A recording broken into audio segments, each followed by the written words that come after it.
Hello, everyone. It's my pleasure to present here at WAPOR 75th Annual Conference and 5th Conference for the Asia chapter.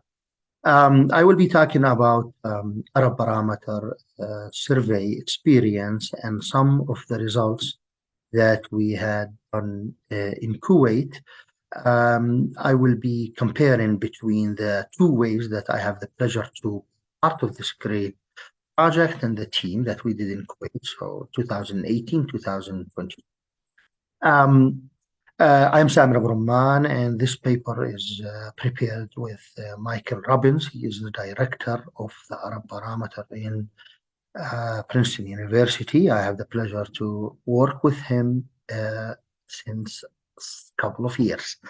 Okay, let me start and just say some words about the Arab Barometers. This is what's written in their websites, and as you can see that they are, I believe, the largest and the oldest multi-countries surveying in the Arab world. They started from 2006, then they kept continuing this annual or waves in the Arab world.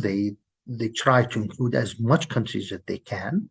They did in 15 countries. Some waves there will be less depending on the approvals and the funding. I had the pleasure to do it in Kuwait 2 times.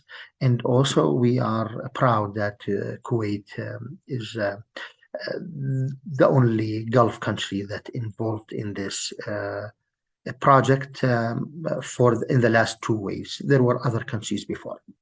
I can say that comparing to other projects, that the Arab Barometer project is doing unique job regarding sampling, regarding data collection, programming, regarding developing its questionnaires, regarding flexibility in some local questionnaire survey, like some countries asked to delete some questions, whatever. So they are flexible with some issues if it's not affecting the methodology and the accurate results.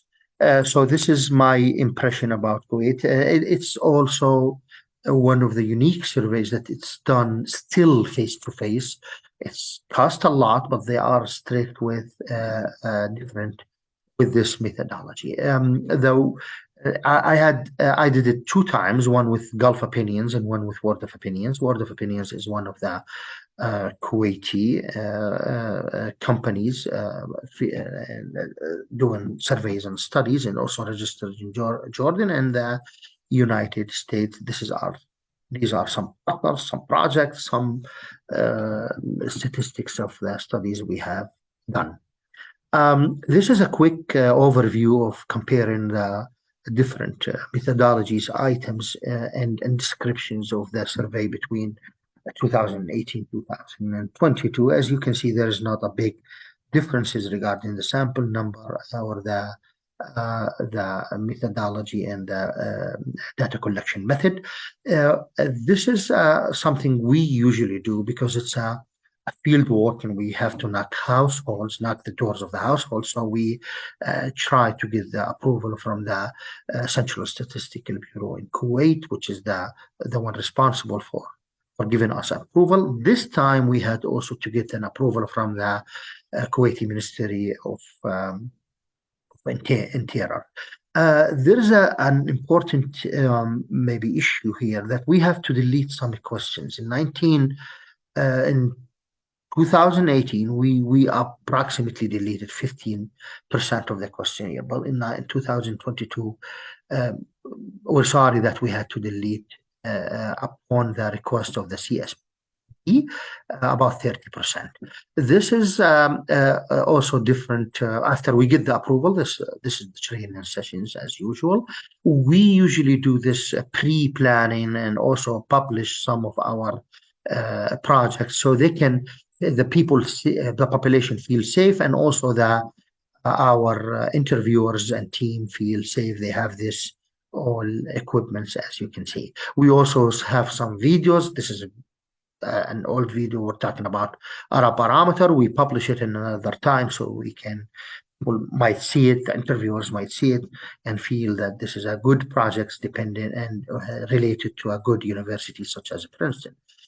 Here is the methodology of distributing the field workers around the areas. There are some just quick pictures, and this is the best part, that we are celebrating our ending of this project after we finish the data collection. This is a news coverage. Okay, now let's come to the results. I chose some of the results that might be considered comparing between 2018 and 2022. Like, for example, the reason of immigration. Kuwait is the lowest country that its citizens thinking, comparing to other Arab countries, think included in the Arab Barometer, who wanted to immigrate. But when we ask those low percentage, I think 10 or something, we ask them about what's the reason that you are thinking of immigration, and there are three main or four main reasons that they're talking about: educational opportunities, and this is sometimes might be mixed between people in understanding between immigration as a long term or a small term, to go just like a study abroad and then go back. We have corruption, we have economical reason, and we have political reason. But as I say, this is not in the whole image of the percent. When we're talking about social or information, the source of the information, we don't see a big difference. Social media is becoming more and more, but it's the same, not a big difference between the two waves, 2018, 2022. And when we talked about the economic situation, we see that Kuwaitis are happy with their economic situation. As you can see, most of them say good and very good. But when we ask about the future, there are decreasing number of thinking that the economy will be good. So, like, for example, when we in 2018, 12% say it's worst, and in 2022, 17%, so this is higher. And in 2018, 7 said much worse, but in 2022, 11 said much worse. So we can say that they're like about 8% increase in thinking that the economy might be worse. And this is something might be explained as sometimes the oil prices go down, and they feel that you should think of other sources rather than just the oil. So they're not happy, some of them, about the future, and they wanted for Kuwait government to think of other sources. And this is an effect of like what happened in Saudi Arabia and the reports Saudi Arabia after oil. So this is a common thinking of people. They wanted to have a better future regarding economically. And when we're talking about confidence in people that you don't know how you feel, how you don't feel, and most people you think you should be careful while dealing with. This is not a big difference. Most of Kuwaitis think most of people you should be careful while dealing with. This is another issue while comparing, after I just did a quick comparing between 2018 and 2022, comparing between Kuwait and other Arab countries. As you can see, I chose some of the result.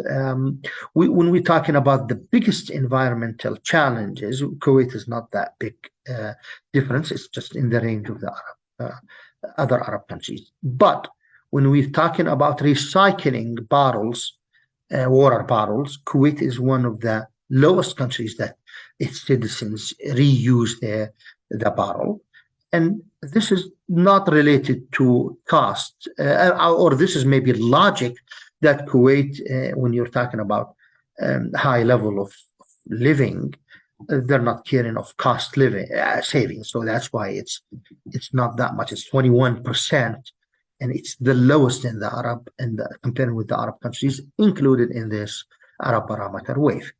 And there is other reasons. And also when we're talking about gender impression or looking, Kuwait is considered in the middle in regarding the view that women can be and men compared to men a political leader. So 65% of Kuwaitis say men are better than women in political leadership, but this is something in the range of the in our region.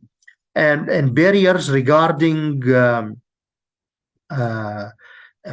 regarding working between in a place between women and men, Kuwait is not thinking this is a big barrier for women. This is one of the less countries. So in the less Arab country, as you can see, only 12%. This is they're saying this is a barrier for women to work with men. But when we're talking about should women and men be separated in workplace, Kuwait is one of the highest countries in the Arab region that they're saying they should be separated. And this is something common in Kuwait, like some governmental places, some educational places. They have sort of separating between like female and male in classes, but they are in the same university. So it's like a hybrid things regarding separation. Kuwait, here's one of the biggest difference between Kuwait and other Arab countries when we're talking about the importance of learning of education, university education for males and females. Kuwait is the less countries, the less Arab countries included in this wave, 2022, that they're saying that the man should not university teaching education for men is not that important as to women. So the only 8% say male are most important to study universities than women. So this is one of the myths. Those are a quick overview of the main results and how we did Kuwait Arab Barometer survey. Thanks to our team and our partner, and we are happy to be part of this project that we are proud of. Thank you very much, and hope that we can see each other next time in person, next conferences. Bye-bye.